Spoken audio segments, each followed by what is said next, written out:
Good afternoon guys, welcome back sa aking YouTube channel. For today's video, check natin ang 2024 Honda City 1.5 VCVT Platinum White Pearl. So ang kanyang price is 1,093,000 pesos. Kasi premium color siya, so Platinum White Pearl. Pero pag regular colors, 1,073,000 pesos. So tour ko na kayo ngayon guys sa ating featured unit. So ito yung kanyang front portion. So, equipped na siya ng daytime running lights. Then, naka-halogen projector headlight siya. And the good thing about sa facelift na Honda City na 2024, equipped na yung V-variant ng halogen fog lamps. Then, matte black na front grille. Then, yung changes nga pala dun sa front, ito, yung kung nakikita nyo yung lower front bumper niya, medyo naka-impose. Para mas mukha siyang sporty. Engine is same pa rin, 1.5 CVT or 7-speed automatic with 121 horsepower and 145 Newton meters of torque. Front wheel drive. Ayan. Then, naka 16-inch alloy wheels tayo. Ventilated disc ang ating brake sa harap. MacPherson strut naman ang suspension natin sa front end. Ground clearance is 134mm. Door integrated side mirrors para iwas blind spots. Then ang side turning light siya is nasa side mirror na rin. So ito siya. Chrome ang ating door handles with smart entry na rin siya. Then sa likod naman, drum brake. Then torsion beam ang ating suspension. Shark fin antenna na rin tayo guys. Then ito naman ang kanyang back portion. So naka LED tail lights sa tayo. Then meron siyang reverse camera. Then, pakita ko na rin yung compartment natin. So 519 liters of cargo space. So, isa sa mga best asset ng Honda City natin to, maluwag yung compartment. Para mas marami tayong malagay.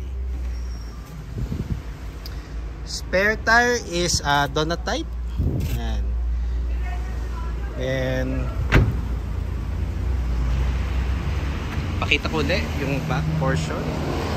Sexy back, di ba? Then, 40 liters fuel tank capacity. So, unleaded. Yun ang minimum required.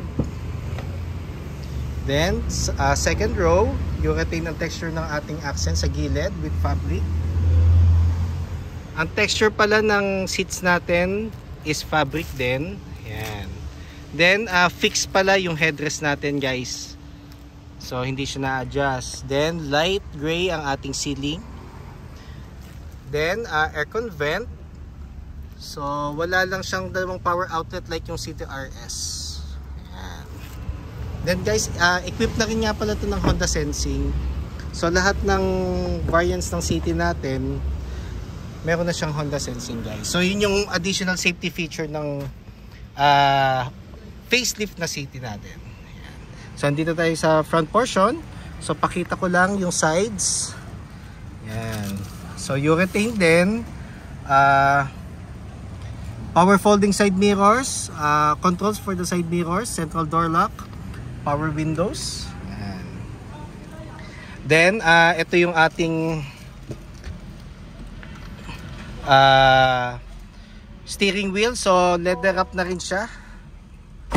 Yan. Tapos, meron na siyang audio control with hands-free telephone assist dito sa left side.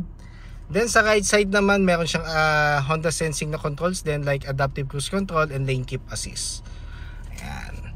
So ito yung ating panel. So mix siya ng digital and analog.